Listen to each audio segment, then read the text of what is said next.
Hi everyone, I'm Tom and today I'm going to be showing you String Railway, which along with its sequel String Railway Cubed have been revised, revamped and repackaged into the String Railway collection that is on Kickstarter right now from Play for Keeps Games. I'll put a link to the campaign page in the corner of the screen and in the description so you can check all of that stuff out. If you would like to see more about String Railway Cubed, I've done a separate overview for that as well. But for now we are here to talk about the original String Railway, and we are going to be building just that, string railways. I am set up here for a 3-player game. We have this big border string here, and you can see by the scale of stuff, it's quite a big triangle, and I've kind of stretched it and squashed it a little bit for our widescreen purposes. That shows the space that we have to work in. Each player has a starting station in a corner of our border. It's recommended you set the border up like this, but it's not strict about that. You can change it based on the space you've got allowed and stuff. One of the players got to choose where this mountain is. That's what this string is here. It just couldn't cross the border and it couldn't cross itself. The river was placed by another player. Again, couldn't cross itself and had to touch the border in one place. Each player has 4 railway strings, 1 very long railway string, and 2 player markers. They might be used by some stations.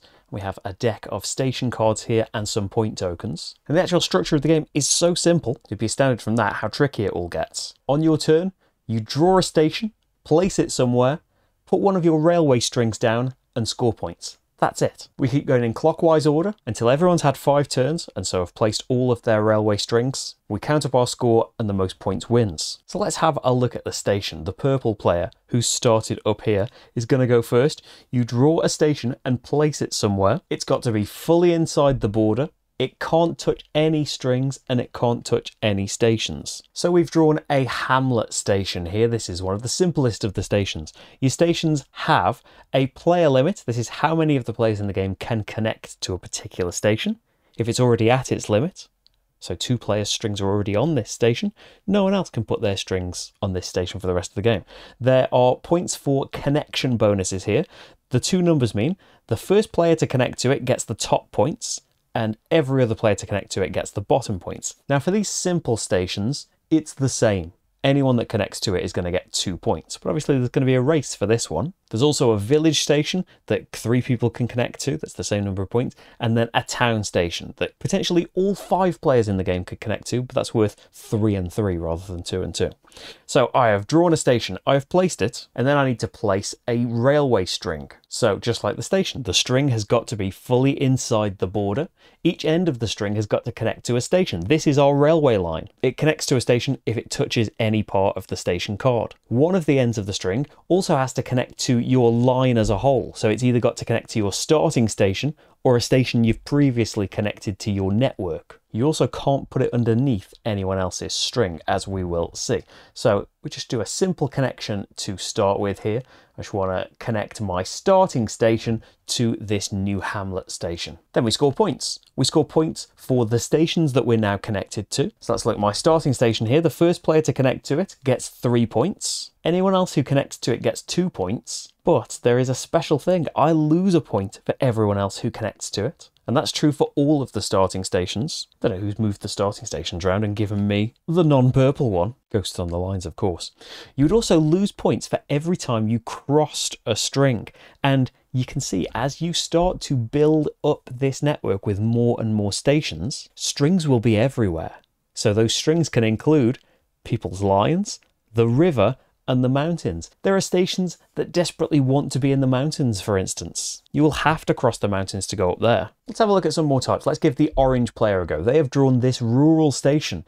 Now only 1 player can connect to this, and it's only worth 1 point. It's got this plus symbol next to it. The rural station means as soon as it's placed, you immediately need to draw and place another station. Now, if that happens to be a rural station again, you don't keep going. Okay, we'll draw another one then. And oh, here is our scenic station. Now it's worth a point for everyone connecting to it. Up to 3 players can connect to it, but those connections are worth an extra 2 points if this station is within the mountain string. Not so scenic if it's not at the top of a mountain. So of course we'd want to put it inside the mountain string and try and keep it close to the orange player's things. And then with 1 line, 1 string, they could connect up all of these stations.